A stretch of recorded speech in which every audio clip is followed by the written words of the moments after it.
السلام علیکم ورحمۃ اللہ۔ ان الحمد للہ نحمده ونستعینه ونستغفره ونعوذ باللہ من شرور انفسنا ومن سیئات اعمالنا من يهده الله فلا مضل له ومن يضلل فلا هادي له واشهد ان لا الہ الا اللہ واشهد ان محمدا عبده ورسول۔ ہر قسم کی تعریف اور شکر اللہ رب العزت کے لیے لائق اور زیبا ہے، جو ساری کائنات کا ایک و تنہا خالق، مالک، مربی اور منتظم ہے۔ درود و سلام ہو انبیاء اکرام پر، خصوصاً نبی مکرم رحمت للعالمین امام الانبیاء محمد رسول اللہ صلی اللہ علیہ وسلم پر اور آپ کے اصحاب پر۔ اللہم صلی علی محمد وعلی آل محمد کما صلیت علی ابراہیم وعلی آل ابراہیم انکا حمید مجید۔ اللہم بارک علی محمد وعلی آل محمد کما بارکت علی ابراہیم وعلی آل ابراہیم انکا حمید مجید۔ معزز سامعین اکرام، آج انشاءاللہ سورہ احزاب کی آیت نمبر 37 سے 37 سے سبق رہے گا، ہماری کلاس رہے گی۔ اللہ رب العزت سے دعا ہے کہ اللہ رب العزت ہمیں صحیح معنوں میں قرآن مقدس کو سمجھنے، صحیح معنوں میں یعنی قرآن کو خود قرآن کی روح سے، قرآن کو صحیح احادیث سے، قرآن کو ویسا سمجھنے جیسے نبی مکرم نے سمجھایا اور صحابہ نے سمجھا اور اس پر ایمان لایا، عمل کیا۔ اللہ رب العزت ہمیں بھی ویسے ہی ایمان لانے اور عمل کرنے کی توفیق عطا فرمائے، آمین یا رب العالمین۔ اعوذ باللہ من الشیطان الرجیم، اے اللہ ہم تیری پناہ میں آتے ہیں شیطان سے۔ اے اللہ تو ہمیں شیطان کے مکر و فریب سے بچا لے کہ وہ تیرے کلام سے، تیرے دین سے ہمیں دور کر دے۔ بسم اللہ الرحمن الرحیم، اللہ کے نام سے جو رحمان اور رحیم ہے۔ لفظی ترجمے کے اوپر غور کریں۔ سورہ احزاب آیت نمبر 37۔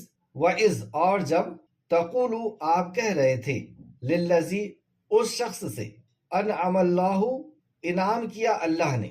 آپ اس شخص سے کہہ رہے تھے جس پر اللہ نے انعام کیا۔ کون ہے یہ زید بن حارث ہے۔ اور اللہ نے کیا انعام کیا کہ اللہ نے انہیں اسلام جیسی دولت سے نوازا۔ علیہ، جس پر، وانعمت علیہ، اور انعام کیا آپ نے جس پر، علیہ، جس پر۔ تو نبی مکرم نے کیا انعام کیا کہ آپ غلام تھے اور آپ کو آزاد کیا، اپنی سنگت عطا کی اور آپ کو علم سے نوازا۔ امسک، روک رکھو، مطلب جب یہ مشورہ کرنے آئے اپنی بیوی کے تعلق سے کہ ہماری آپس میں مزاج نہیں مل رہے ہیں، تو آپ نے کہا امسک، روک رکھو، علیکا، اپنے پاس، زوجکا، اپنی زوج کو، اپنی بیوی کو، اپنے بیوی کو اپنے پاس سے روک رکھو، یعنی اسے طلاق نہ دو۔ واتق اللہ، اور اللہ سے ڈرو، اللہ سے ڈرو۔ وتخفی، اور آپ چھپاتے تھے، فی نفسی کا، اپنے دل میں، ماللہ، وہ جو اللہ، مبدی ہی، ظاہر کرنے والا تھا، یعنی اللہ نے وحی کے ذریعے آپ کو بتا دیا تھا کہ ان کی آپس میں نہیں پڑ پائے گی اور یہ طلاق ہوگی اور طلاق کے بعد آپ سے ان کا نکاح ہوگا، لیکن آپ اس بات کو چھپا رہے تھے۔ تفسیر میں ہم دیکھیں گے کہ آپ نے ایسا کیوں کیا تھا۔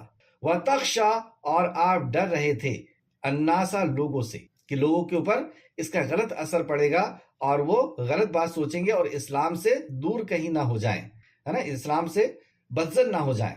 واللہ، حالانکہ اللہ، احق، زیادہ حقدار ہے، ان کے، تخشاہ، آپ ڈرے اس سے، اللہ زیادہ حقدار ہے کہ تو آپ اس سے ڈریں۔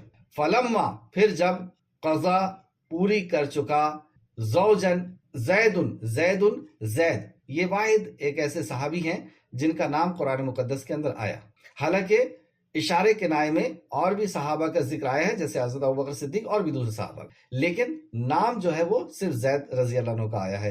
تو زید، منہا، اس سے، وطرن، حاجت، زوجنا، کہا، نکاح کر دیا ہم نے آپ کا اس سے، تو ہم نے آپ کا نکاح اس سے کر دیا۔ یہ اللہ رب العزت نے ساتوں آسمان کے اوپر نبی کریم صلی اللہ علیہ وسلم کا نکاح کر دیا۔ کیوں ایسا ہوا؟ لکیلا، تاکہ نہ، یکون، ہو، علی المؤمنین، مومنوں پر، حرجن، کوئی حرج، کوئی تنگی، فی ازواجی، بیویوں کے معاملے میں، ادعیائہم، اپنے منہ بولے بیٹوں کے، اذا، جب، قضوا، وہ پورا کر چکے، منہن، ان سے، وترا، حاجت، وکانا، اور ہے، امر، حکم، اللہ کا، مفعولا، ہو کر رہنے والا، جو اللہ نے حکم دے دیا تھا وہ اللہ کا حکم ہو کر رہنے والا تھا۔ آئے تفسیر کی طرف، تفسیر ابن کثیر جلد نمبر 2، مصباح المنیر، صفحہ نمبر 742۔ ترجمہ، اور جب آپ اس شخص سے جس پر اللہ نے انعام کیا، تو تو یہ شخص زید بن حارث ہیں، جیسا کہ اس آیت میں آپ کا نام بھی آئے گا۔ اللہ نے آپ پر انعام کیا، تو اللہ نے آپ پر ایک بہت بڑا انعام کیا، اور وہ انعام یہ کہ آپ کو اسلام کی دولت سے نوازا، اتباع رسول صلی اللہ علیہ وسلم کی توفیق عطا فرمائی۔ اور یہ وہ صحابی ہیں جنہیں دوسرے نمبر کا شرف حاصل ہوا اسلام قبول کرنے کے تعلق سے۔ پہلا حضرت خدیجہ نے کیا اور دوسرا زید بن حارث نے۔ تو یہ اللہ رب العزت کا بہت بڑا احسان جس کا اللہ نے یہاں پہ ذکر کیا کہ اللہ نے جس کے اوپر احسان کیا تھا، یہ آپ کی فضیلت ہے۔ آپ کی فضیلت کے تعلق سے تفسیر ابن کثیر یہ بھی لکھتے ہیں کہ انہیں نبی کریم صلی اللہ علیہ وسلم جب بھی کوئی سریہ جاتی، یعنی جنگ کے لیے کوئی جب سریہ جاتی جس میں رسول مکرم نہیں ہوتے، تو آپ کو امیر بنا کر کے بھیجتے۔ صفحہ نمبر 743، آپ کو امیر بنا کے بھیجتے۔ اگر رسول اللہ صلی اللہ علیہ وسلم کے بعد زندہ رہتے تو آپ انہیں اپنا خلیفہ بھی بناتے۔ ایسے ذلیل القدر صحابی ہیں یہ۔ بہرحال بڑا مقام تو حضرت ابوبکر صدیق کا ہے، عمر فاروق کا ہے، عثمان غنی کا ہے، حضرت علی کا ہے، لیکن اس کے باوجود بھی اللہ رب العزت نے آپ کے نام کو قرآن کے اندر ذکر فرمایا۔ آگے دیکھیں، اور آپ نے بھی انہیں انعام دیا، اللہ نے بھی ان پر انعام کیا اور آپ نے بھی ان پر انعام کیا۔ آپ نے ان پر کیا انعام کیا تھا کہ آپ غلام تھے، حضرت خدیجہ نے آپ کو گفٹ کیا تھا یہ غلام، لیکن نبی کریم صلی اللہ علیہ وسلم کی جب ملکیت میں یہ آ گئے تو نبی کریم صلی اللہ علیہ وسلم نے انہیں آزاد کر دیا، اور آزاد جب کر دیا تو ان کے والدین کو جب پتا چلا تو ان کے والدین انہیں لینے کے لیے آئے۔ تو اب یہ آزاد ہو گئے تھے تو انہیں تو بہت خوشی خوشی اپنے والدین کے ساتھ چلے جانا تھا، لیکن انہوں نے والدین سے منع کر دیا اور کہا کہ نہیں، میں نبی مکرم صلی اللہ علیہ وسلم کے ہی ساتھ رہنا چاہتا ہوں۔ تو آپ کی قربت کو اتنا زیادہ حضرت زید نے پسند کیا، اور لوگ آپ کے تعلق سے یہ کہنے لگے تھے کہ یہ نبی کریم صلی اللہ علیہ وسلم کے منہ بولے بیٹے ہی نہیں بلکہ بیٹے ہی ہیں، اور یہ آپ کے حبیب ہیں، آپ کے محبوب ہیں۔ تو اللہ فرماتا ہے، اے نبی کریم صلی اللہ علیہ وسلم، جب آپ اس شخص سے جس پر اللہ نے انعام کیا اور آپ نے بھی انعام کیا کہہ رہے تھے کہ تو اپنی بیوی کو اپنے پاس روک رکھ اور اللہ سے ڈر، واتقوا اللہ، اور اللہ سے ڈر۔ تو زید بن حارث کا نکاح، کیونکہ آپ آزاد کردہ غلام تھے، تو آزاد کردہ غلام تھے یعنی ایک یہ ٹیگ لگا ہوا تھا، اور دوسرا یہ کہ آزاد خاتون سے آپ کا نکاح ہوا، اور صرف آزادی نہیں، قریش خاندان کی خاتون سے آپ کا نکاح ہوا۔ تو آپس میں آپ دونوں کے مزاج نہیں مل پا رہے تھے، آپس میں مزاج نہیں مل پانے کی وجہ سے ان دونوں کے اندر کچھ تناطنی، کچھ آپس میں اختلاف چلتا تھا، اور اس بات کو لے کر کے زید رضی اللہ عنہ بار بار نبی کریم صلی اللہ علیہ وسلم کے پاس آتے تھے کہ آج ہمارے بیچ میں یہ بات ہو گئی، آج ہمارے بیچ میں تو نبی کریم صلی اللہ علیہ وسلم سمجھاتے تھے کہ انہیں روکے رکھو، طلاق نہ دو، انہیں طلاق نہ دو، نکاح نہ توڑو، انہیں روکے رکھو، اور اللہ سے ڈرو کہ کہیں کسی کی حق تلفی نہ ہو جائے، اللہ سے ڈرو۔ تو یہاں پہ ہمیں کیا سبق ملا کہ ہمارے پاس بھی کوئی اس طریقے کا مسئلہ آتا ہے میاں بیوی کے آپس کے جھگڑے کا اور آپس کے اختلاف کا، تو ہمیں چاہیے کہ ہم ان میں صلح کرانے کی کوشش کریں۔ ایک بات یہ، دوسرا یہ کہ اگر میاں بیوی کے بیچ میں آپس میں نہیں پٹ رہی ہے، نہیں جم رہی ہے، اس کا یہ مطلب نہیں ہے کہ دونوں غلط ہیں، یا یہ بھی مطلب نہیں ہے کہ دونوں میں سے ایک غلط ہے۔ یہ دونوں صحابی ہیں اور اپنے اپنی جگہ پر بہت مقام رکھتے ہیں، جیسے زید رضی اللہ عنہ کا مقام آپ نے سنا، اور یہ دو اگر آپس میں اختلاف ہو رہا ہے تو ہم کسی ایک کو قصوروار نہ سمجھیں۔ ہمیشہ اکثر و بیشتر ایسا ہوتا ہے کہ دونوں غلط ہوتے ہیں یا دونوں میں سے ایک غلط ہوتے ہیں، لیکن کبھی ایسا بھی ہوتا ہے کہ دونوں صحیح ہوتے ہیں، لیکن مزاج نہیں مل پا رہے۔ کسی کا مزاج سخت ہے، کسی کا مزاج نرم ہے۔ سخت مزاج ہے اس کا یہ مطلب نہیں ہے کہ غلط مزاج ہے، سخت مزاج کا مطلب یہ نہیں ہوتا غلط مزاج ہے، اور کسی کا بہت زیادہ نرم ہوتا ہے، تب بھی آپس میں نہیں پڑتی ہے۔ تو اس بات کو خیال رکھیں کیونکہ دونوں صحابی ہیں۔ آگے چلیں، اور آپ اپنے دل میں وہ بات چھپاتے تھے جو اللہ ظاہر کرنا چاہتا تھا، آپ چھپا رہے تھے، یعنی آپ کو پتا تھا، تو آپ پر وحی آ چکی تھی کہ یہ لوگ آپس میں اختلاف کر رہے ہیں، نہیں ان کی جم رہی ہے، ان کی طلاق ہوگی، اور جب طلاق ہو جائے گی تو اس خاتون سے آپ کا نکاح کیا جائے گا، کیونکہ اس رسم کو ختم کرنا ہے۔ یہ جو غلط رسم، جہالت کی رسم بنی ہوئی ہے، اس رسم کو ختم کرنا ہے، اس لیے آپ سے نکاح۔ تو لیکن نبی کریم صلی اللہ علیہ وسلم اپنے دل میں اس بات کو چھپا رہے تھے۔ عائشہ رضی اللہ عنہ فرماتی ہیں کہ نبی کریم صلی اللہ علیہ وسلم کسی آیت کو اگر چھپاتے تو وہ یہ آیت تھی جس کو آپ چھپا لیں، لیکن نبی کریم صلی اللہ علیہ وسلم کے اوپر جو شریعت نازل ہوئی، جو احکام نازل ہوئے، وہ سارے کے سارے اللہ کے نبی نے کھول کر کے بتا دیے۔ اور یہ اس بات کی بھی دلیل ہے کہ یہ کلام اللہ رب العزت کا کلام ہے۔ اگر نبی مکرم کا کلام ہوتا تو کیا کوئی اپنے آپ کو ایسا کہتا؟ جیسے کہ آگے آپ سنیں، اور آپ لوگوں سے ڈر رہے تھے حالانکہ اللہ زیادہ حقدار ہے کہ آپ اس سے ڈریں۔ کیا یہ بات خود نبی کریم صلی اللہ علیہ وسلم اپنے بارے میں لکھتے؟ تو یہ اللہ کا کلام ہے اور آپ امین ہیں کہ ایک ایک بات آپ نے امت تک پہنچا دی۔ کیوں ڈر رہے تھے؟ کیونکہ معاشرے کے اندر یہ بات پھیلی ہوئی تھی کہ منہ بولا بیٹا حقیقی بیٹے کی طرح ہوتا ہے، اس کی اگر طلاق ہو جاتی ہے تو اس کی جو بیوی ہے وہ سسر کے اوپر حرام رہے گی، کیونکہ وہ ان کے سگے سسر ہیں، جبکہ وہ سسر نہیں ہوتے کیونکہ وہ حقیقی بیٹا نہیں ہے۔ تو یہ رواج جو معاشرے کے اندر تھا، اس رواج کو قیامت تک کے لیے اللہ رب العزت نے ختم کر دینا تھا، کیونکہ جو منہ میرا بیٹا ہے اگر اس کو حق دے دیا جائے، اگر یہ حقیقی بیٹا بن جائے گا تو جو اصل وارث ہیں، کیونکہ جب باپ کا انتقال ہو جائے گا، اس شخص کا انتقال ہو جائے گا جس نے منہ بولا بیٹا بنایا ہے، تو اس کی وراثت کا جو حقدار ہے اسے حق نہیں ملے گا۔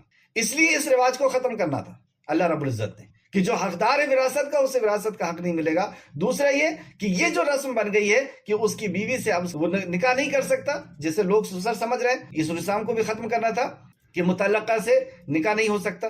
اور نبی کریم صلی اللہ علیہ وسلم یہ سمجھ رہے ہیں کہ اگر ایسا ہوا تو لوگ یہ کہیں گے کہ اس نے اپنی بہو کا طلاق کرا کر کے خود نکاح کر لیا، استغفر، اور اس پر دین کے اوپر، دعوت کے کام کے اوپر، محنت کے اوپر ایک غلط اثر پڑے گا، اور کہیں ایسا نہ ہو کہ لوگ بدزن ہو جائیں اور اتنے سال کی محنت اس کے اوپر زرق آ جائے، اس کے اوپر جو ہے کمزوری آ جائے۔ اس لیے رسول کریم صلی اللہ علیہ وسلم یہ سمجھ رہے تھے کہ کسی طریقے سے یہ اپنی جوزیت میں رکھتے رہیں، اللہ سے ڈرتے رہو، سمجھاتے رہے، لیکن اللہ رب العزت دل کی کیفیت کو جاننے والا ہے۔ اللہ رب العزت نے جان لیا کہ آپ لوگوں کو ایسا سمجھ رہے ہیں، ایسا نہیں ہے۔ ڈرنا صرف اللہ رب العزت سے ہے، اور اللہ رب العزت لوگوں کے دلوں کے حال کو جاننے والا اور دلوں پہ کمانڈ رکھنے والا ہے، یعنی کسی آپ کے عمل سے ہدایت چھن جائے گی ایسا نہیں ہے، نہ کہ آپ کے کسی عمل سے کسی کو ہدایت مل جائے گی ایسا۔ ہدایت دینا اللہ رب العزت نے۔ ہمارے بیچ میں بھی یہ اس لیے میں اتنا ایکسپلین کر رہا ہوں کہ ہمارے بیچ میں بھی کئی عمل ایسے آتے ہیں کہ لوگ اس کے تعلق سے ڈرتے ہیں کہ اگر میں نے ایسا کیا تو لوگ ایسا سمجھیں گے اور یہ ایسا، تو پھر ہم بدعتوں کو پال کر کے رکھتے ہیں اور سماج کے اندر جو بری رسمیں ہیں ان کو ہم سنبھال کر کے رکھتے ہیں۔ جیسے آج کے دور میں اگر کسی نے دوسرا نکاح کر لیا، تیسرا نکاح کر لیا، تو پھر اسے بدکار سمجھا جاتا ہے۔ اگر وہ زنا کر رہا ہے تو اس کی کوئی پرابلم نہیں ہے، معاشرے کے اندر خود اس کی بیوی کو کوئی پرابلم نہیں ہے اگر اس کے 2-3 افیئر ہیں، لیکن اگر اس نے نکاح کر لیا تو اتنا برا معاشرے کے اندر مانا جاتا ہے کہ اس شخص کو بدکار سمجھا جاتا ہے۔ تو اب کوئی شخص ایسا سوچ کر کے ڈر رہا ہے اور وہ نہیں کر رہا ہے کہ میں اگر ایسا کروں گا تو لوگ ایسا سمجھیں گے اور دین سے دور ہو جائیں گے۔ جیسے کوئی بڑے عالم ہیں اور وہ نہیں کر رہے ہیں اور وہ ڈر رہے ہیں کہ ایسا میں کروں گا تو لوگ ایسا سمجھیں گے اور دین سے ہٹ جائیں گے یا دین سے متنفر ہونے لگیں گے کہ انہوں نے 3 اور 4 کر لیے۔ تو یہاں پر یہ میسج دے دیا گیا قیامت تک کے لیے کہ اللہ سے ڈرنا ہے۔ اللہ رب العزت بہتر جاننے والا ہے، بہتر قانون بنانے والا ہے، اور آپ اپنے دل میں وہ بات لیے پال رہے تھے، چھپاتے تھے جسے اللہ ظاہر کرنا چاہتا تھا۔ آگے اللہ سبحانہ تعالیٰ فرماتا ہے واللہ حق ان تخشاہ، اور آپ لوگوں سے ڈرتے تھے حالانکہ اللہ زیادہ حقدار ہے کہ آپ اس سے ڈریں۔ پھر جب زید نے اس سے اپنی حاجت پوری کر لی تو ہم نے اس کا نکاح آپ سے کر دیا۔ اور زید نے، یہ واحد صحابی ہیں جن کا ذکر قرآن مقدس کے اندر آپ کے نام کے ساتھ آیا ہے، ورنہ اور بھی صحابہ کا ذکر آیا ہے اشارے اور کنائے میں، جیسے حضرت ابوبکر صدیق کا ذکر آیا ہے جب آپ غار میں تھے، اور بھی دوسرے صحابہ کا کئی مقام پر آیا ہے، لیکن نام نہیں آیا۔ حالانکہ مقام و مرتبہ تو حضرت ابوبکر صدیق کا ہی بڑا ہے، عمر فاروق، عثمان غنی، حضرت علی کا ہی بڑا ہے، لیکن یہاں پہ آپ کی ایک فضیلت سمجھ میں آ رہی ہے کہ اللہ سبحانہ تعالیٰ نے آپ کا نام لیا کہ جب آپ کا نکاح ہو چکا تھا اور آپ کا 1 سال تقریباً کم و بیش 1 سال سے کچھ زیادہ گزر گیا تھا، اور بہت زیادہ آپس میں جو ہے سمجھوتا کرنے کے بعد بھی آپس میں سمجھوتا نہیں ہو پا رہا تھا، انڈرسٹینڈنگ نہیں ہو پا رہی تھی، آپس میں مجاز نہیں مل پا رہے تھے، تو آخر کار انہوں نے طلاق دے دی۔ اور جب انہوں نے طلاق دے دی تو نبی کریم صلی اللہ علیہ وسلم نے آپ کے پاس پیغام نکاح بھیجا۔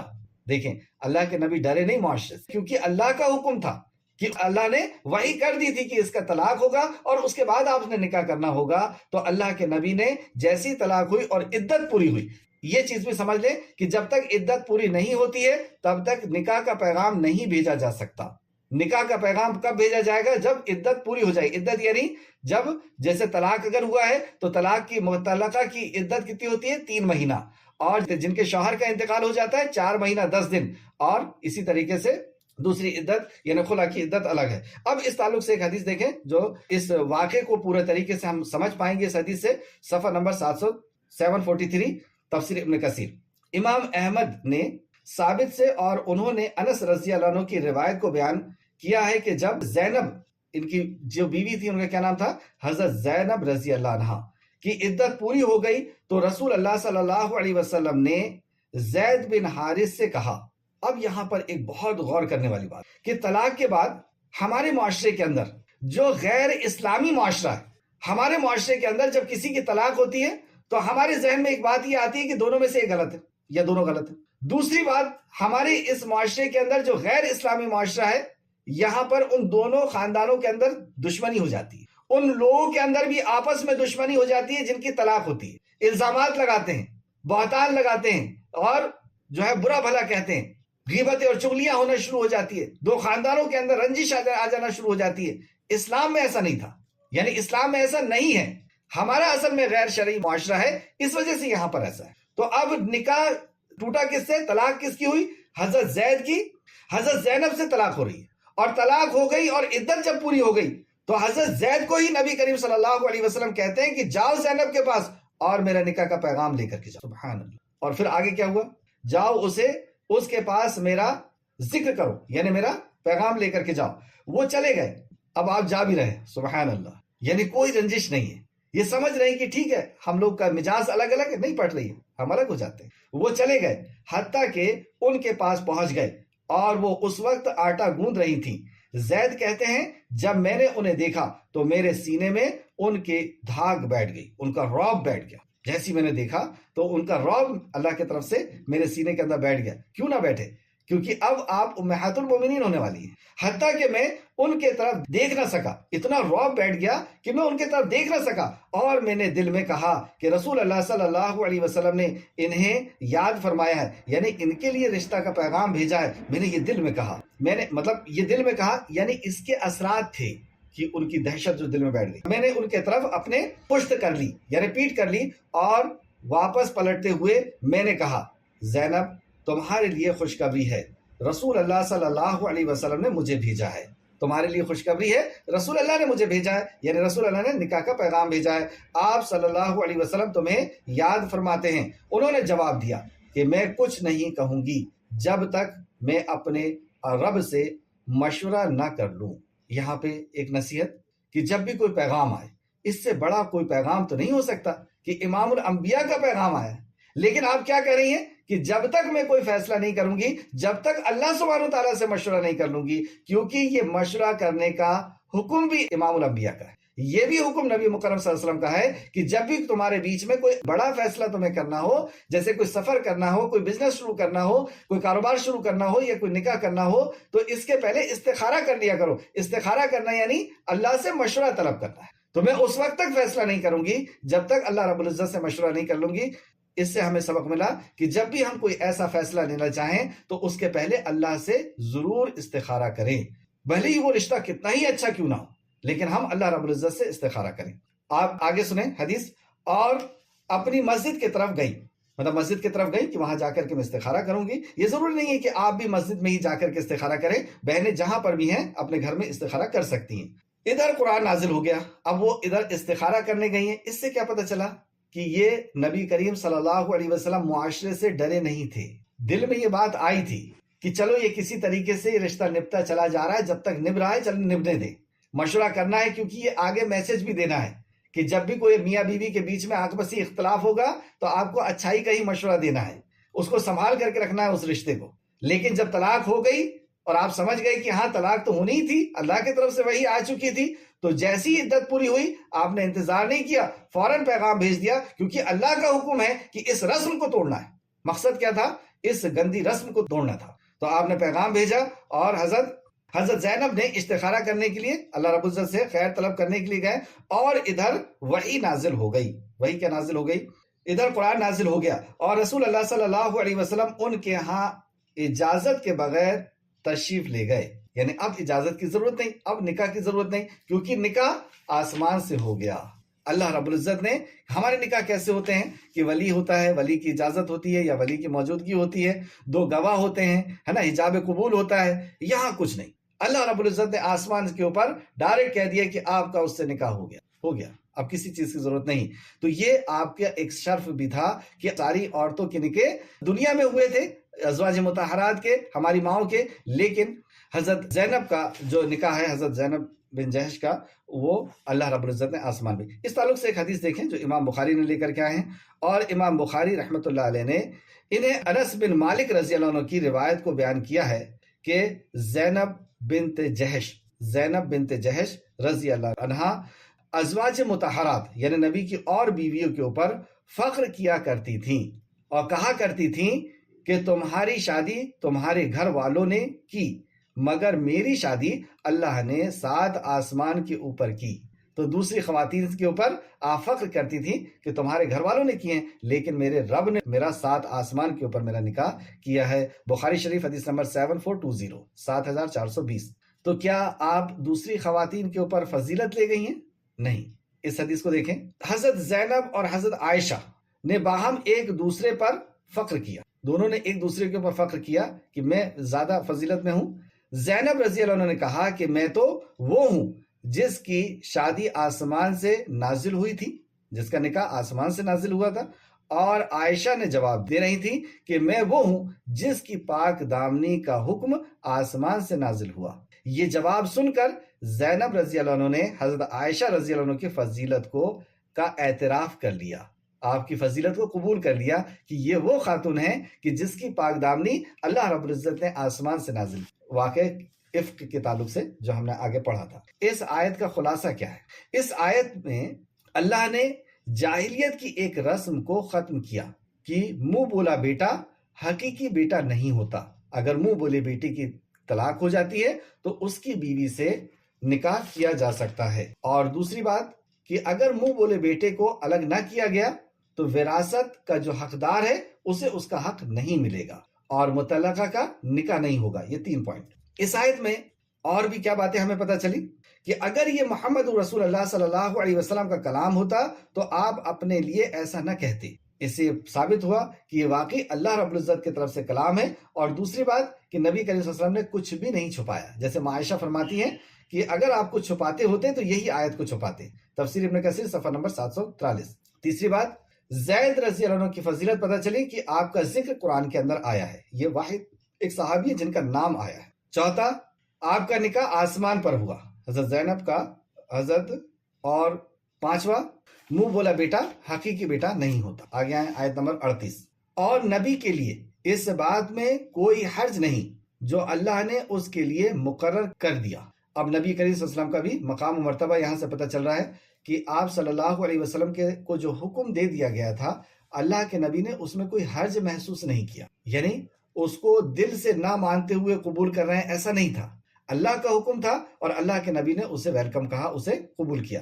اور نبی کے لیے اس بات میں کوئی حرج نہیں جو اللہ نے اس کے لیے مقرر کرے دیے. ان لوگوں یعنی نبیوں میں بھی جو پہلے گزر چکے ہیں اللہ کا یہی طریقہ رہا ہے. پہلے بھی جو نبی گزر چکے ہیں اس میں بھی اللہ کا یہی طریقہ رہا ہے کہ معاشرہ کیا سوچ رہا ہے، معاشرہ کیا کر رہا ہے، اس سے کوئی لینا دینا نہیں. جو اللہ کی وحی آئی ہے انبیاء علیہ السلام نے اسی پہ عمل کیے ہیں. اور اللہ کا حکم ایک طے شدہ فیصلہ ہوتا ہے. اللہ کا جو حکم ہے، اللہ کی جو شریعت ہے، وہ ایک طے شدہ حکم ہوتا ہے. یہاں پہ ایک بات نوٹ کریں، اللہ کا حکم نپا تلا صحیح اندازے میں طے شدہ ہے. اللہ کسی پر ظلم نہیں کرتا. وہ بہتر جاننے والا ہے، وہ بہتر جاننے والا ہے کہ معاشرے کے اندر کیا چیز صحیح ہے، انسان کے لیے، انسانیت کے لیے کیا چیز صحیح ہے. اللہ رب العزت بہتر جاننے والا ہے. تو اللہ رب العزت نے جو بھی قانون ہمارے لیے بنائے ہیں اس سے بہتر اور کوئی چیز نہیں ہو سکتی. انبیاء علیہ السلام کے ہی تعلق سے آیت نمبر 39، الذین یبلغون رسالت اللہ، اور انبیاء جو اللہ کے پیغام پہنچاتے تھے. رسالت یعنی پیغام کو جو پہنچاتے تھے، قول سے، فعل سے، علم، اعتماد اور عمل اور یقین کے ساتھ. وَيَخْشَوْنِ، اور اس سے ڈرتے تھے. تو یہاں پہ سارے انبیاء کی فضیلت اور سارے انبیاء کی کیفیت اللہ رب العزت نے ذکر کی کہ ان کے ایمان کس طرح ہوا کرتے تھے اور وہ کیسے اللہ رب العزت کے قانون کے اوپر اپنے آپ کو سر تسلیم خم کرتے تھے، خوشی کے ساتھ، اللہ رب العزت کی محبت کے ساتھ. کہ اللہ فرماتا ہے اور جو اللہ کے پیغام پہنچاتے تھے، کس کنڈیشن میں پیغام کیسے پہنچاتے تھے؟ کیسے پہنچا دیا کرتے تھے؟ معائشہ سے کسی صحابی نے پوچھا کہ نبی مکرم کے اخلاق کیسے ہیں، کیریکٹر کیسا ہے؟ تو معائشہ نے کیا فرمایا کہ تعجب ہے، تم نے قرآن نہیں پڑھا، تم نے قرآن نہیں پڑھا، ایک قرآن تمہارے گھروں میں ہوتا ہے، ایک مدینہ کی گلیوں میں ہوتا ہے۔ سبحان اللہ، یعنی نبی مکرم کا کیریکٹر پورا کی پورا قرآن تھا۔ تو قرآن میں جو احکامات نازل ہوتے تھے، نبی کریم صلی اللہ علیہ وسلم اس پہ عمل کرتے تھے، اور یہ سارے انبیاء علیہ السلام کا معاملہ ہے، یہ اللہ رب العزت نے یہاں فرمایا۔ اور نبی جو اللہ کے پیغام پہنچاتے تھے وہ اس میں ڈرتے نہیں تھے، یخشونہ، وہ اس سے کسی سے خشیت نہیں کرتے تھے، ڈرتے نہیں تھے۔ ولا یخشون احدا الا اللہ، اور وہ اللہ کے سوا کسی سے نہیں ڈرتے تھے۔ بات تو ہو چکی تھی کہ وہ ڈرتے نہیں تھے، پھر سے بات لایا گیا، ولا یخشون احدا الا اللہ، اور اللہ کے سوا کسی سے نہیں ڈرتے تھے، اللہ کے سوا کسی سے نہیں ڈرتے تھے۔ جو اللہ کا قانون آیا ہے اس پہ عمل کرنے کے تعلق سے کسی سے نہیں ڈرتے۔ وَكَفَى بِاللَّهِ حَسِيبًا، اور اللہ حساب لینے والا کافی ہے۔ یا ہمارے لیے نصیحت کہ جو اللہ رب العزت کا پیغام ہے اس پیغام پر ہم عمل کرنے میں کسی سے نہ ڈریں۔ اصل میں ہم عمل سے کیوں رکتے ہیں؟ ہم عمل سے لوگوں کے ڈر کی وجہ سے رکتے ہیں کہ لوگ ایسا کہہ دیں گے، لوگ ایسا ہو جائے گا۔ لیکن جو اللہ والے ہیں اور حقیقت میں اللہ والے ہیں وہ صرف اللہ سے ڈرتے ہیں، اور وہ یہ جانتے ہیں کہ اللہ حساب لینے والا ہے، کہ اس عمل پہ میں نے یہاں اس وقت یہ عمل نہیں کیا تو میرے ساتھ یہ کوتاہی ہوگی، اور یہ کوتاہی ہوئی تو مجھے اس کا جواب اللہ سبحانہ تعالیٰ کو دینا ہے۔ آیت نمبر 40، محمد رسول اللہ صلی اللہ علیہ وسلم تمہارے مردوں میں سے کسی کے باپ نہیں ہیں۔ تو مردوں میں سے کسی کے باپ نہیں ہیں، یہ کیوں کہا گیا؟ کیونکہ آپ صلی اللہ علیہ وسلم کے جتنے بھی بیٹے ہوئے وہ بچپن میں ہی ان کا فوت ہو گیا، انتقال ہو گئے۔ آپ کے جتنے بھی بیٹے ہوئے ان کے بچپن میں ہی انتقال ہو گئے، اس لیے کہا گیا کہ آپ کے مردوں میں سے، یعنی جو زندہ ہیں ان مردوں میں سے کسی کے باپ نہیں ہے محمد رسول اللہ، یعنی زید بن حارث کے باپ نہیں ہیں۔ تو نبی مکرم صلی اللہ علیہ وسلم کے کتنے بیٹے تھے؟ حضرت خدیجہ رضی اللہ عنہ سے ایک روایت کے مطابق 2 بیٹے تھے، اور ایک روایت کے مطابق 3 بیٹے تھے۔ 3 روایت کے مطابق حضرت قاسم جو پہلے بیٹے تھے، اور آپ کے ہی نام سے آپ کی کنیت ہے، ابو قاسم نبی کریم صلی اللہ علیہ وسلم کو کہا جاتا تھا۔ دوسرے طاہر اور تیسرے طیب، اور دوسرے قول کے مطابق آپ کے 2 بیٹے تھے، ایک قاسم اور ایک عبداللہ۔ تو عبداللہ ہی کے 2 لقب تھے، ایک طاہر اور ایک طیب۔ عبداللہ کے ہی 2 لقب تھے، ایک طاہر اور ایک طیب۔ بہرحال، اور یہ حضرت خدیجہ سے تھے۔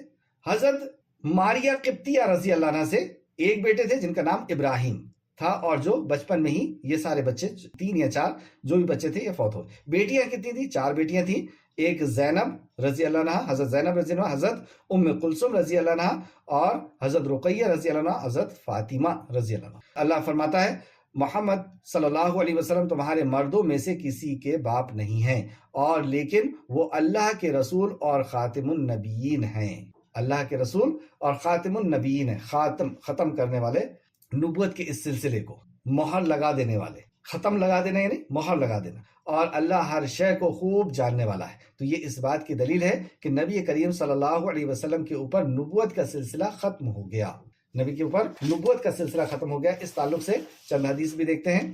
سیدنا شعبان رضی اللہ عنہ بیان کرتے ہیں کہ رسول اللہ صلی اللہ علیہ وسلم نے فرمایا میری امت میں 30 جھوٹے ہوں گے، یعنی 30 دجال ہوں گے، 30 جھوٹے ہوں گے، ہر ایک دعویٰ کرے گا کہ وہ نبی ہے، حالانکہ میں خاتم النبیین میں سے ہوں، میرے بعد کوئی نبی نہیں، میں خاتم النبی ہوں، میرے بعد کوئی نبی نہیں۔ ترمذی شریف حدیث نمبر 2219، 2219۔ تو جھوٹے نبوت کا دعویٰ کرنے والا ایک شخص تو نبی کریم صلی اللہ علیہ وسلم کے زمانے میں ہی ہو گیا تھا، جس کو مسلمہ کذاب کہتے ہیں، اور ایک خاتون نے بھی نبوت کا دعویٰ کی تھی، اور اس سے اس کا نکاح بھی ہوا تھا، لیکن بعد میں اسے تو صحابہ کرام نے اپنے انجام پر پہنچا دیا مسلمہ کذاب کو، لیکن اس نے اسلام پھر سے قبول کر لی تھی، وہ توبہ کر لی تھی۔ اور ہمارے اس دور کے اندر بھی کچھ سال پہلے ہندوستان کے قریب غلام احمد قادیانی، قادیان کا ایک رہنے والا غلام احمد قادیانی نے بھی نبوت کا دعویٰ کیا تھا۔ تو یہ جھوٹے لوگ ہیں، نبوت کا سلسلہ نبی مکرم پر ختم ہو۔ سیدنا سعد رضی اللہ عنہ بیان کرتے ہیں کہ رسول اللہ صلی اللہ علیہ وسلم نے سیدنا علی رضی اللہ عنہ سے فرمایا کیا تم راضی نہیں ہو کہ تم میرے لیے ایسے ہو جیسے موسیٰ علیہ السلام کے لیے ہارون علیہ السلام تھے، ایسی تم میرے لیے ہو، مگر فرق یہ ہے کہ میرے بعد کوئی نبی نہیں ہوگا، فرق یہ ہے جیسے ہارون جو تھے وہ بھی نبی تھے، موسیٰ علیہ السلام بھی نبی تھے، لیکن نبی کے وسلم فرما رہے ہیں کہ میرے بعد اب کوئی نبی نہیں ہوگا۔ اس سے حضرت علی کا مقام و مرتبہ بھی پتہ چلا اور محمد رسول اللہ آخری نبی ہیں یہ بھی پتہ چلا۔ بخاری شریف 4416 اور مسلم شریف حدیث نمبر 2404۔ بخاری اور مسلم دونوں کی روایت ہے، 4416 بخاری اور مسلم 2404۔ دو حدیث اور دیکھیں۔ سیدنا انس رضی اللہ عنہ بیان کرتے ہیں رسول اللہ صلی اللہ علیہ وسلم نے فرمایا رسالت اور نبوت ختم ہو گئی۔ یہ دیکھیں اس حدیث میں رسالت اور نبوت دونوں کا ذکر ہو گیا، لہٰذا میرے بعد نہ کوئی رسول ہوگا اور نہ کوئی نبی۔ یہ یہیں سے دروازہ نکالتے ہیں کہ رسالت تو ختم ہو گئی، نبوت ختم نہیں ہوئی ہے۔ تو اس حدیث میں رسالت اور نبوت دونوں لفظ کو نبی مکرم صلی اللہ علیہ وسلم نے بیان فرما دیا۔ ترمذی شریف حدیث نمبر 2272۔ سیدنا ابو ہریرہ رضی اللہ عنہ بیان کرتے ہیں رسول اللہ صلی اللہ علیہ وسلم نے فرمایا نبوت میں سے کچھ باقی نہیں رہا سوائے مبشرات کے۔ لوگوں نے عرض کیا اے اللہ کے رسول مبشرات کیا چیز ہے؟ آپ نے فرمایا نیک خواب۔ تو نیک خواب باقی ہیں، نبوت کا ایک حصہ، باقی نبوت میں سے کچھ بھی باقی نہیں رہا۔ بخاری شریف حدیث نمبر 6990۔ ایک اور حدیث جو متفقن علیہ ہے، رسول اللہ صلی اللہ علیہ وسلم نے فرمایا میرے 5 نام ہیں، نبی کے وسلم کے نام بھی نوٹ کر لیں، میرے 5 نام ہیں، میں محمد ہوں صلی اللہ علیہ وسلم، احمد ہوں صلی اللہ علیہ وسلم، اور میں احمد نام کس نے رکھا تھا؟ آپ کی والدہ نے، اور میں ماہی ہوں، میں ماہی بھی آپ کا نام، کہ اللہ تعالیٰ میرے ذریعے سے کفر کو مٹائے گا۔ ماہی کی میننگ کیا ہے؟ کہ میرے ذریعے سے اللہ رب العزت کفر کو مٹائے گا۔ اور میں حاشر ہوں کہ قیامت کے دن تمام انسانوں کا حشر میرے بعد ہوگا۔ میں حاشر ہوں کہ پہلے مجھے میرے مقام مرتبے پہنچایا جائے گا، یعنی میرا حساب ہوگا پھر دوسروں کا، اور میں عاقب ہوں کہ میرے بعد کوئی نبی نہیں ہوگا، کہ میرے بعد کوئی عاقب، ایک نام یہ بھی ہے۔ بخاری شریف حدیث نمبر 3532 اور مسلم شریف حدیث نمبر 2354، 2354۔ تو نبی کریم صلی اللہ علیہ وسلم کے پیغام پہنچانے میں آپ کی کیا صفت بتائی گئی ہے؟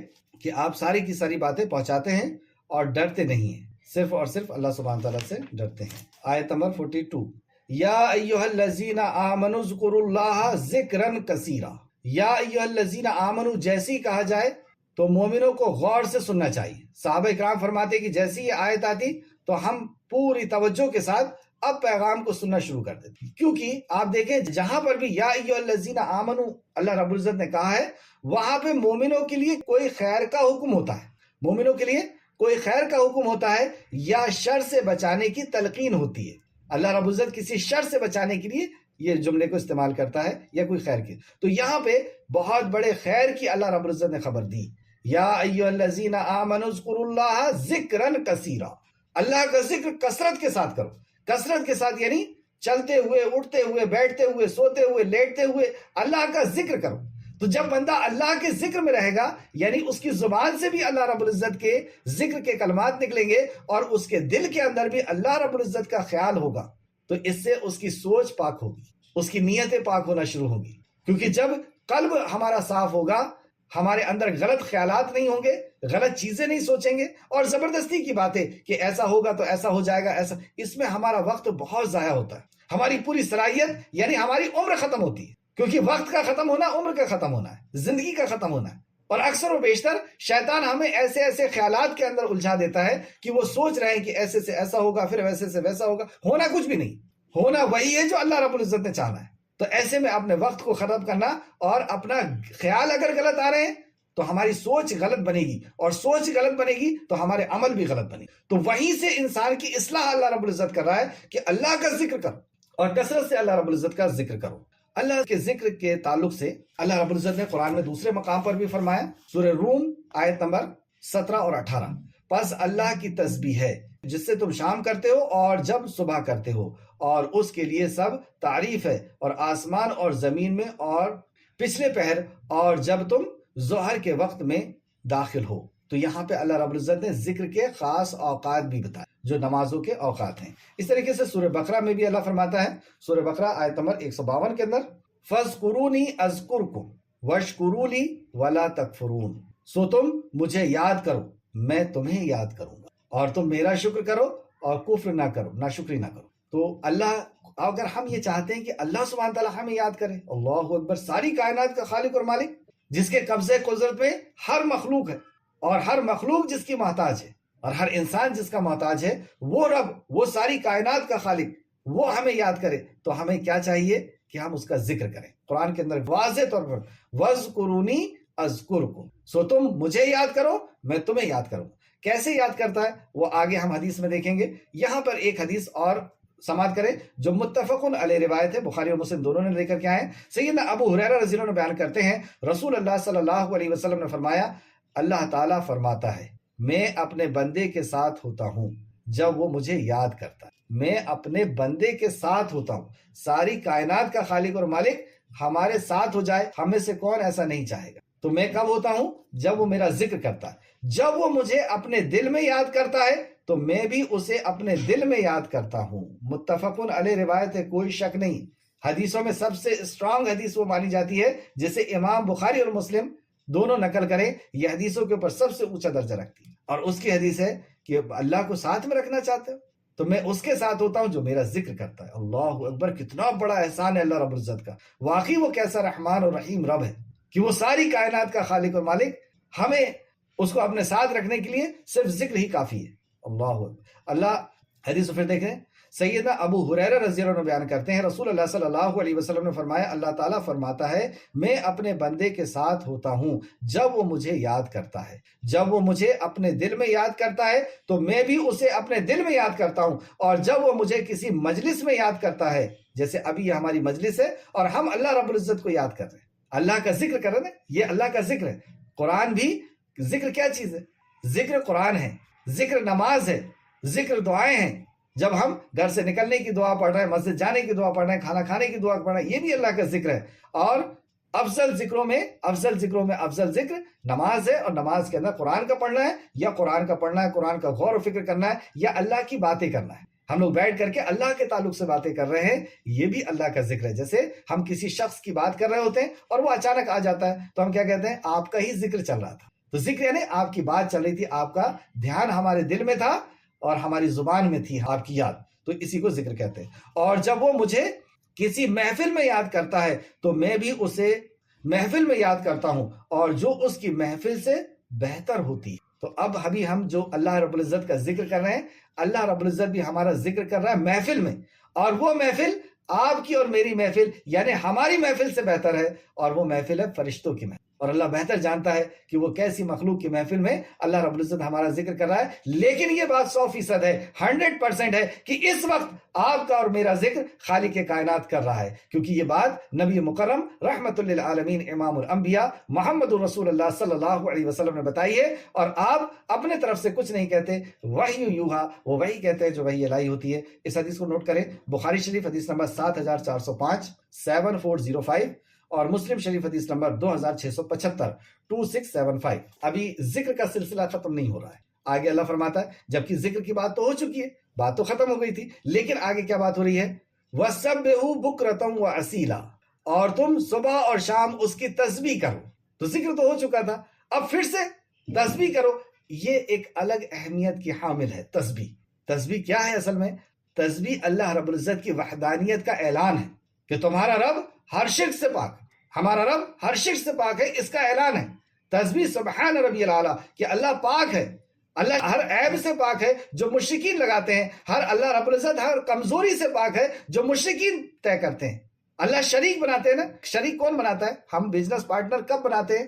بزنس پارٹنر بنانا، شریک کرنا کسی کو اپنے بزنس میں، اپنے کاروبار میں، یہ کمزوری کی علامت ہے کہ میرے پاس اتنا سرمایہ نہیں ہے، اتنا پیسہ نہیں ہے، میرے پاس اچھی جگہ نہیں ہے، میرے پاس اچھے انجینئرز نہیں ہے، میرے پاس اچھا اسٹاف نہیں ہے، اس لیے مجھے کسی کو اپنا شریک بنانا ہے اپنے بزنس میں، بزنس کو کامیاب کرنے کے لیے۔ اس کائنات کو چلانے کے لیے خالق کائنات کمزور نہیں ہے کہ وہ کسی کو شریک بنائے۔ تو یہ جو مشرکین اللہ کو کمزور ثابت کرتے ہیں، اللہ رب العزت کے اوپر عیب لگاتے ہیں کہ تو نہیں دے سکتا، اس لیے میں اولاد مانگنے کے لیے کسی اور کے پاس جاتا ہوں، تیرے در کو میں نے اس لیے چھوڑا ہوں کیونکہ تو دعا نہیں سن سکتا، نعوذ باللہ، استغفر اللہ، تو رحمان نہیں ہے، تیرے سے زیادہ رحم کرنے والا کوئی اور ہے، استغفر اللہ، یہ اللہ کے اوپر عیب لگاتے ہیں۔ تو تم یہ اعلان کرو، اس کی تسبیح بیان کرو صبح و شام کہ اللہ رب العزت اس عیب سے پاک ہے، سبحان ربی العالی، سبحان ربی العظیم۔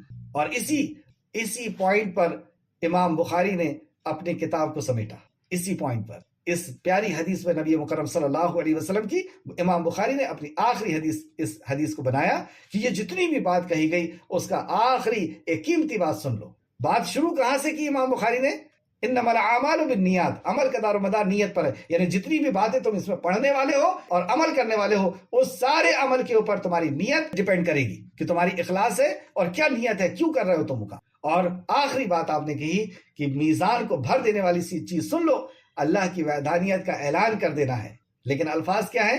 آپ صلی اللہ علیہ وسلم نے فرمایا کہ زبان کے اندر بہت ہلکے ہیں لیکن میزان میں بہت بھاری، اور اللہ رحمان کو بہت پسند ہے۔ وہ کلمے کیا ہے؟ سبحان اللہ و بحمدہ سبحان اللہ العظیم، سبحان اللہ و بحمدہ سبحان اللہ العظیم، کہ اللہ پاک ہے ہر عیب سے۔ تو اللہ رب العزت کے شرک کی نفی کریں، تو اللہ نے فرمایا وَسَبِّحُوهُ بُكْرَةً وَأَصِيلًا، اور تم صبح اور شام اس کی تسبیح کرو۔ وہی ہے هُوَ الَّذِي يُصَلِّي عَلَيْكُمْ وَمَلَائِكَتُهُ۔ اچھا، اب اس کا نتیجہ کیا ہوگا؟ دیکھیں، جب ہم دل کے اندر بھی اللہ کو یاد رکھتے رہیں گے، زبان میں بھی ہمارے اللہ رب العزت رہے گا، تو ہمارے خیالات درست ہوں گے، اور جب ہمارے خیالات درست ہوں گے تو ہمارے اعمال بھی درست ہوں گے، اور سب سے بڑی بات تو یہ ہوگی جو مجھے سمجھ میں آتی ہے کہ ہمارا وقت ضائع نہیں ہوگا، ہماری زندگی، وقت ضائع نہیں ہوگا یعنی ہماری زندگی ضائع نہیں ہوگی۔ ہماری زندگی ضائع ہو رہی ہے زبردستی کی باتیں سوچ سوچ کر کے، کچھ نہیں ہونا اس سوچنے سے، ہونا وہی ہے جو اللہ رب العزت نے چاہا ہے، لیکن ہم اپنی زندگی کو ضائع اور برباد کر دے رہے ہیں۔ تو زندگی ضائع ہونے سے بچ جائے گی کہ ہمارا وہ وقت ذکر میں نکل جائے۔ دوسرا فائدہ کیا ہوگا کہ ہمارے اندر جب سوچ اچھی ہوگی تو اچھے خیالات، اچھی سوچ ہماری ڈیولپ ہوگی، اور اس پر پھر ہمارا عمل ہوگا۔ اور اسی کے بارے میں اللہ رب العزت نے یہاں پہ بتایا کہ اگر تم ایسا کرو گے تو پتہ ہے کیا ہوگا؟ وہی ہے جو تم پر رحمت بھیجتا ہے۔ تو اللہ رب العزت کی اب رحمت نازل ہو رہی ہے، اور وہی ہے جو تم پر رحمت بھیجتا ہے، اور اس کے فرشتے بھی۔ تو اللہ کے فرشتے رحمت بھیجتے یعنی رحمت کی دعا کرتے، اور اللہ رحمت بھیجتا ہے یعنی اللہ رب العزت کی رحمت تمہارے اوپر نازل ہوتی ہے، اور فرشتے رحمت بھیجتے ہیں یعنی اللہ رب العزت کے فرشتے تمہارے لیے رحمت کی دعا کرتے ہیں، تاکہ وہ تمہیں، اب اس ذکر کا فائدہ سنیں، تاکہ وہ تمہیں اندھیروں سے یخرجکم من الظلمات الی النور، یخرجکم تمہارا اخراج کرے گا، تمہیں نکالے گا، من الظلمات اندھیروں سے، برائیوں کے گھیروں سے، برائیوں کی تاریکیوں سے، الی النور نور کی طرف لے کر کے آئے گا، نیکی کی طرف تمہیں لے کے آئے گا، اللہ کی رضا کی طرف، تاکہ وہ تمہیں اندھیروں سے روشنی کی طرف لے آئے۔ تو یہ ذکر اتنا بڑا کام کرتا ہے ہماری زندگی۔ وکانا، پھر آگے اللہ فرماتا ہے وکانا للمؤمنین رحیما، یہ ہے مومن، اور اللہ رب العزت کی اس کے اوپر رحم ہے۔ وکانا، اور اللہ مومنوں پر بہت رحم کرنے والا ہے، یہ مومن ہے اور اللہ مومنوں پر بہت رحم کرنے والا ہے۔ اب ہم اپنا محاسبہ کریں کہ ہماری زندگی اور یہ رمضان کے عظیم الشان وقت، جو ایام معدودات اللہ رب العزت نے کہہ کر کے بتا دیا کہ یہ گنتی کے دن ہیں، بہت تیزی سے نکلنے والے گنتی، یہ چند ہی دن ہیں۔ آپ دیکھیں کہ ابھی آدھا رمضان نکل چکا، اب ہم رمضان کو ختم کرنے کی پوزیشن میں آ چکے۔ پہلے دن بڑھ رہے تھے، اب دن کم ہو رہے ہیں، روزانہ ایک ایک دن اب کم ہو رہا ہے۔ 16واں رمضان ہو چکا، آگے چل کر کے رمضان کم ہوتا چلا۔ کیا کیا ہم نے؟ اس وقت کو ہم نے کہاں ضائع کر دیا؟ واٹس ایپ کے اوپر، فیس بک کے اوپر، اور بھی دوسری اس چیز کے اوپر کتنا وقت، اور شیطان نے ہمیں خوب پھسلا دیا کہ یہ جو ہے میسج آیا ہے اس کو فارورڈ کر دو، یہی دعوت ہے۔ ہمارے میسج اور ہمارے جو ہم پہنچاتے ہیں اس سے کتنے لوگوں کی اصلاح ہو گئی؟ کبھی آپ نے غور کیا کہ آپ نے جو میسیجز پہنچائے تھے، حدیثیں لکھ کر کے، قرآن کی آیتیں لکھ کے، کس کی اصلاح ہو گئی؟ کوئی ایک دو نظر آتے، لیکن اصل جو دعوت کام کیا تھا کہ ایک ایک فردن ایک ایک آدمی کے سامنے بیٹھ کر کے، اور آپ اللہ کا کلام سناتے، نبی کا فرمان سناتے، اس کے ڈاؤٹس کو کلیئر کرتے، اس کی باتوں کو سنتے، اس کی چیز کو دیکھتے کہ یہ کہاں پر گڑبڑ ہے، اس کا عقیدہ کہاں گڑبڑ ہے، اس کا مسائل کہاں پہ گڑبڑ، اس کو آپ درست کرتے۔ یہ کیا کہ اٹھا کر کے میسج دے دیا، اور ہمیں شیطان نے تسلی دے دی کہ تو اب دعوت کا فریضہ تیرے اوپر سے ادا ہو گیا۔ کیا ادا ہو جائے گا؟ میں یہ نہیں کہہ رہا کہ یہ کام غلط ہے، میں یہ ہرگز نہیں کہہ رہا کہ یہ کام غلط ہے، ہم کوئی ایک حدیث بھی کسی کو پہنچا رہے ہیں اور وہ سن رہا ہے، پڑھ رہا ہے، یہ سب اجر کا کام ہے، لیکن یہی کام ہمارے لیے کافی نہیں ہے۔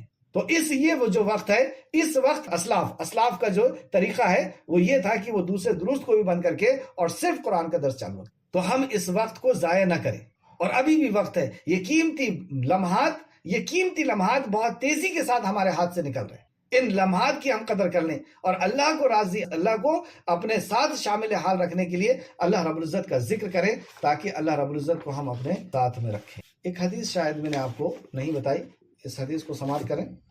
یہ ابو داؤد کی حدیث ہے اور اس حدیث کو پڑھتے پڑھتے میں رک گیا اور میں نے چیک کیا کہ یہ حدیث واقعی صحیح ہے یا ضعیف ہے، کیونکہ اس قدر فضیلت، اللہ اکبر اللہ اکبر۔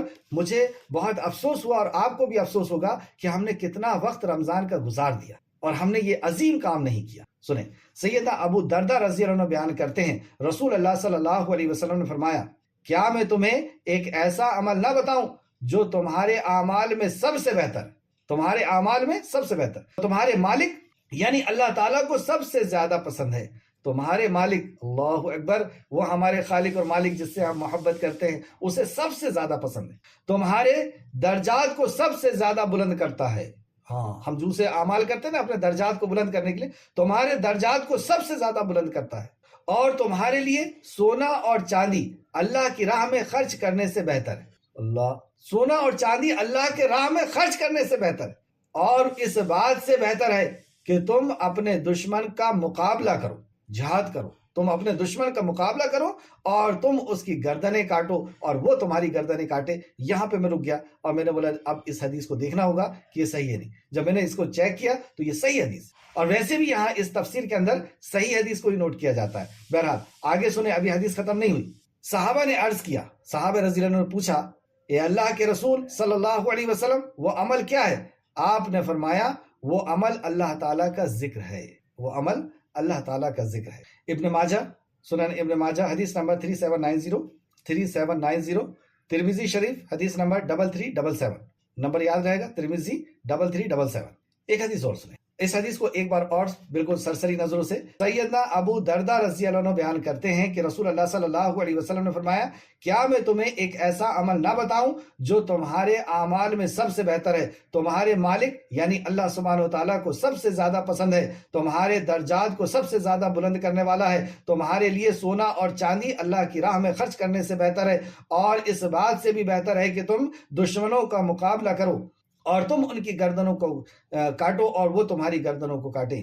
صحابہ نے عرض کیا، پوچھا کہ اللہ کے رسول وہ عمل کون سا ہے؟ آپ نے فرمایا، وہ عمل اللہ تعالیٰ کا ذکر ہے۔ یہ حدیث دیکھ لیں، سیدنا عبداللہ بن عمر رضی اللہ عنہ بیان کرتے ہیں، رسول اللہ صلی اللہ علیہ وسلم نے فرمایا، جو لوگ کسی مجلس میں بیٹھے اور وہاں اللہ کا ذکر نہ کریں تو وہ مجلس قیامت کے دن اس پر حسرت و افسوس کا باعث ہوگی۔ یعنی ہم کوئی بھی میٹنگ میں بیٹھیں، کوئی بھی مجلس میں بیٹھیں، وہاں پہ کہیں نہ کہیں سے ہم اللہ رب العزت کا ذکر ضرور نکالیں، اللہ کے کلام کا، نبی کے فرمان کا کوئی نہ کوئی ذکر ضرور نکالیں۔ آج کی کلاس کی آخری آیت نمبر 44، جس دن وہ اس سے ملیں گے۔ اب یہ جو مومن ہیں جو اپنی زبان کو اللہ کے ذکر میں تر رکھتے ہیں، اور ذکر دیکھیں، دو ذکر میں نے کل کی کلاس میں بتایا تھا، ایک ذکر تو زبان سے ہوتا ہے اور ایک ذکر دل میں ہوتا ہے، اور دل میں ہمارے ذکر اللہ کا ہے یا نہیں کیسے پتہ چلے گا؟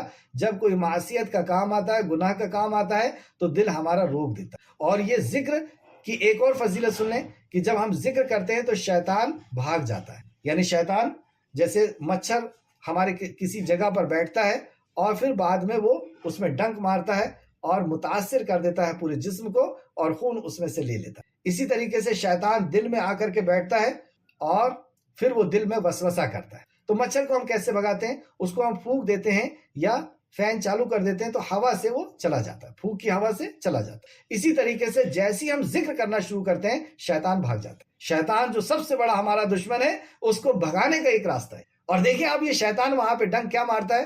ہمیں خیالی باتوں کے اندر الجھا کر کے رکھتا ہے، خیالات میں ہمیں بہلا کر کے رکھتا ہے، خیالات میں بہلا کے رکھتا ہے، اور ہماری زندگی کو تباہ کر رہا ہے، ختم کر رہا ہے، برباد کر رہا ہے، وقت ہمارا برباد ہو رہا ہے۔ اللہ رب العزت ہمیں وقت کی حفاظت کرنے کی توفیق عطا فرمائے، آمین۔ اور جب یہ مومن اللہ رب العزت سے ملاقات کرے گا، اس کا اللہ رب العزت نے یہاں بیان فرمایا، جس دن وہ اس سے ملیں گے تو اس کی دعا ہوگی سلام۔ یعنی جب ہم آپس میں جنت میں ملیں گے تو ہماری ملاقات کس چیز سے ہوگی؟ یعنی ہم تحفہ ایک دوسرے کو کیا دیں گے؟